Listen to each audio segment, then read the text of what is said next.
मैं कमल पांडे एक बार फिर से आपका अपने channel play with physics by Pandey sir में हार्दिक स्वागत करता हूं। क्लास 10th की फिजिक्स के चैप्टर में आप लोग लाइट पढ़ रहे थे। लाइट का चैप्टर मैंने स्टार्ट किया हुआ था फिजिक्स में, जिसमें आज हम लोग एक बहुत इंपॉर्टेंट डेरिवेशन देखने जा रहे हैं, relation between radius of curvature and focal length of spherical mirror. अगर हमारे सामने एक गोली दर्पण है तो उस गोली दर्पण की वक्रता त्रिज्या और फोकस दूरी में क्या संबंध होता है। ये क्लास 10th और 12th दोनों ही क्लास के लिए बहुत इंपॉर्टेंट डेरिवेशन है, एग्जाम में आता ही आता है। क्लास 10th के बच्चे तो इसको सीरियसली देखेंगे, है ना, कि कैसे इसका आंसर हमें निकालना है। हम मान लेते हैं कि हमारे पास ये एक स्फेरिकल मिरर है। जैसा कि आपको पता है कि स्फेरिकल मिरर दो प्रकार के होते हैं, एक होता है कॉनकेव और एक होता है कॉन्वेक्स। तो यहाँ पर हमारे पास एक कौन सा मिरर है, कॉनकेव। ये इसका प्रिंसिपल एक्सिस है, ये इसका फोकस है, ये इसका सेंटर ऑफ कर्वेचर है। ये कोई प्रकाश की किरण है जो प्रिंसिपल एक्सिस के पैरेलल दर्पण पर आपतित हो रही है। ये ए बी एक प्रकाश की किरण है जो प्रिंसिपल एक्सिस के पैरेलल दर्पण पर जा रही है, आफ्टर रिफ्लेक्शन या फोकस से होकर के गुजर जाती है। और हमने यहाँ से क्या किया है कि सी से एक नॉर्मल डाल दिया है मिरर पे, ये परपेंडिकुलर है जाकर के मिरर पर, ठीक है। तो जो एंगल यहाँ बनेगा उसको हम नाम देते हैं थीटा। और आपको पता है कि इंसिडेंस रे और नॉर्मल के बीच में बनने वाला एंगल एंगल ऑफ इंसिडेंस कहलाता है, और रिफ्लेक्टेड रे और नॉर्मल के बीच में बनने वाला एंगल एंगल ऑफ रिफ्लेक्शन कहलाता है। लॉज ऑफ रिफ्लेक्शन में आपने सुना होगा कि angle of incidence is equal to angle of reflection, और अगर यह एंगल थीटा है तो यह वाला एंगल भी क्या हो जाएगा, थीटा हो जाएगा। यहाँ पर प्रिंसिपल एक्सिस के पैरेलल ये लाइट जा रही है, तो ये वाली लाइन और ये वाली लाइन दोनों पैरेलल हैं। अगर दो लाइन पैरेलल हैं और उनको कोई ट्रांसवर्सल काट रही हो तो जो एंगल यहाँ बनेगा वही एंगल आपका यहाँ बन जाएगा। तो यहाँ बनने वाला एंगल अगर थीटा हो रहा है तो यहाँ बनने वाला एंगल भी क्या हो जाएगा, थीटा हो जाएगा। आई बात समझ में? फिर से देखेंगे कि हमारे पास एम पी यानी एक स्फेरिकल मिरर है, पी सी इसका प्रिंसिपल एक्सिस है, पी पोल है, एफ फोकस है, सी सेंटर ऑफ कर्वेचर है। कोई प्रकाश किरण ए बी प्रिंसिपल एक्सिस के पैरेलल मिरर पर आ रही है, आफ्टर रिफ्लेक्शन यह फोकस से होकर के गुजर जाती है। हमने यहाँ से एक नॉर्मल डाला है सी बी मिरर पे, तो इंसिडेंस रे और नॉर्मल के बीच का जो एंगल है वो थीटा है, तथा रिफ्लेक्टेड रे और नॉर्मल के बीच का एंगल जो है वो भी थीटा होगा, क्योंकि लॉज ऑफ रिफ्लेक्शन बताता है कि angle of incidence is equal to angle of reflection. And यहाँ पर ये वाली लाइन और ये वाली लाइन दोनों पैरेलल हैं, तो दोनों पैरेलल लाइन अगर हैं तो इनको कोई ट्रांसवर्सल काटेगी तो ये वाले एंगल और ये वाले एंगल भी हो जाएंगे बराबर, ठीक है। तो इतना तो समझ में आपको आ रहा है कि नहीं आ रहा है? तो डायग्राम तो समझ में आपको आया है ना। अब यहाँ से आप लिखेंगे let M P N be a spherical mirror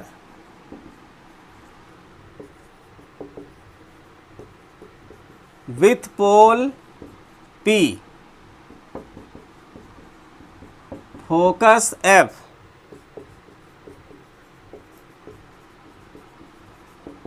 centre of curvature R, a beam of light AB incidence on mirror parallel to the principal axis।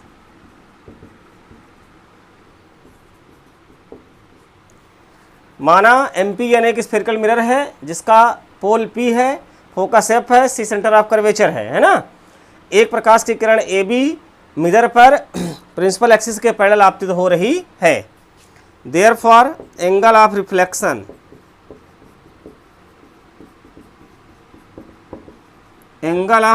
क्या बनेगा, angle A B C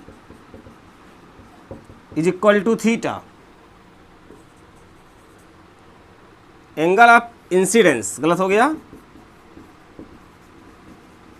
angle of incidence and angle of reflection, क्या बन रहा है reflection, देखो angle CBF, ये भी कितना हो गया theta, but we know that from law of reflection, परंतु परावर्तन के नियम से हम जानते हैं कि angle of incidence is equal to angle of reflection. ठीक है, angle of incidence is equal to angle of reflection, therefore angle ABC is equal angle CBF, equation number first. यहाँ तक समझ में आया होगा आपको। ठीक है, अब नीचे दिखाई दे रहा है क्या, चलिए मैं अब आपको ऊपर दिखाता हूँ। AB पैरेलल PC, AB और PC पैरेलल हैं, इसलिए जो एंगल ABC बन रहा है, angle ABC is equal to angle BCF,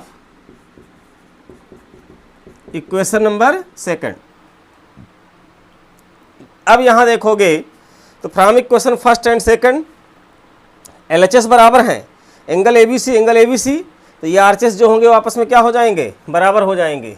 तो चलिए ऊपर से देख लेते हैं थोड़ा सा, इसको आप लोग रोक करके नोट कर लेना, ठीक है ना। From first and second, from first and second, तो LHS बराबर है तो RHS बराबर हो जाएंगे। तो angle BCF equal to angle CBF। अब देखो इस ट्रेंगल में एक ट्रेंगल है दिखाई दे रहा है BCF, दिखाई दिया ये वाला ट्रेंगल।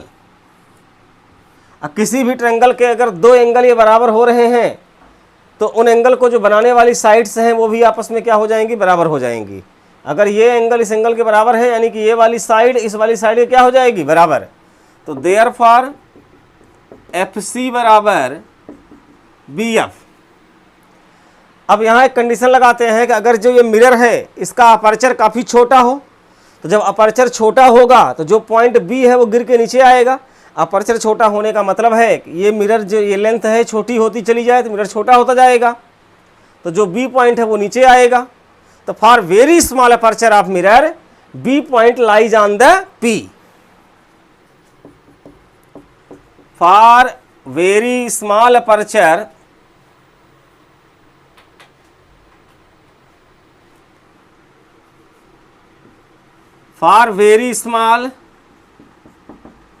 अपर्चर ऑफ मिरर क्या हो जाएगा, B point lies on P। Therefore जो BF था वो किसके बराबर हो जाएगा, PF के। तो ये समीकरण 3 था, ये समीकरण 4 बन गया। तो फ्रॉम थर्ड एंड फोर्थ, तो BF ये हो गए, तो FC और PF बराबर हो जाएंगे। तो FC इक्वल टू क्या हो गया, PF। लेकिन किसी भी मिरर में सारी की सारी डिस्टेंस हम कहाँ से मेजर करते हैं, पोल से। कहाँ से, पोल से। तो FC को पोल से ही मेजर करना है, ठीक है। तो क्या लिख सकते हो आप, ये रहे FC ही लेकिन मेजर कहाँ से हो, पोल से। तो हम इसको लिख सकते हैं PC minus PF is equal to, ये वाला PF लिखा था। देखो PC में अगर PF निकालोगे तो FC ही तो बचेगा। अब इस PF को उधर भेज दीजिए, तो PC इक्वल टू PF उधर चला गया, तो PF प्लस PF, तो PC इक्वल टू क्या हो गया, 2PF। अब PC क्या होता है, आपको बताया गया था कि पोल से लेकर के सेंटर ऑफ कर्वेचर तक की डिस्टेंस को बोलते हैं रेडियस ऑफ कर्वेचर। तो इसको हम PC को क्या लिख देंगे, R, और 2 इंटू PF पोल से लेकर के फोकस तक की डिस्टेंस को बोलते हैं फोकल लेंथ। लेकिन साइन कन्वेंशन में आपको ये भी बताया गया है कि जितनी भी डिस्टेंस आप मिरर के लेफ्ट साइड में मेजर करोगे वो सारी की सारी निगेटिव होती हैं, और मिरर के राइट साइड में जिसको मेजर करते हैं वो सारी की सारी पॉजिटिव होती हैं। तो हमने PC को किधर मेजर किया है? पोल से मेजर किया, तो मैंने लेफ्ट साइड लिया, इसलिए R कैसा हो जाएगा? निगेटिव। और PF भी लेफ्ट साइड में आया है तो F भी कैसा हो जाएगा? निगेटिव। ये दोनों निगेटिव कैंसिल हो गए, तो R इक्वल टू कितना बचा? 2F। तो F इक्वल टू कितना हो गया? R/2। यही आपका रिक्वायर्ड रिलेशन है। This is the required relation between focal length and radius of curvature. This is the required relation between R and F। ठीक है, तो इस वीडियो को एक दो बार और रिपीट करके आप देखेंगे, आपको फुल गारंटी है कि समझ में आ जाएगा और यह प्रश्न आपसे बनने लगेगा। इसको देखने के बाद आप अपने से करने का प्रयास करिएगा और ये होमवर्क बना करके इसी को रिपीट करके हमको आप मैसेज करिएगा, है ना। जितना हो सके उतना आप इसको अच्छे से समझेंगे तो हमें आनंद आएगा। ठीक है, चलिए मैं नेक्स्ट क्लास में आपके सामने आऊँगा। हमको लगता है कि साइन कन्वेंशन मैंने आपको छोड़ दिया, बताया नहीं है, तो मैं आपको पहले साइन कन्वेंशन समझा दूंगा। ठीक है ना। तब तक के लिए आप इतना देखिए, समझिए, घर में रहिए, खुश रहिए और मौज से मस्ती करिए।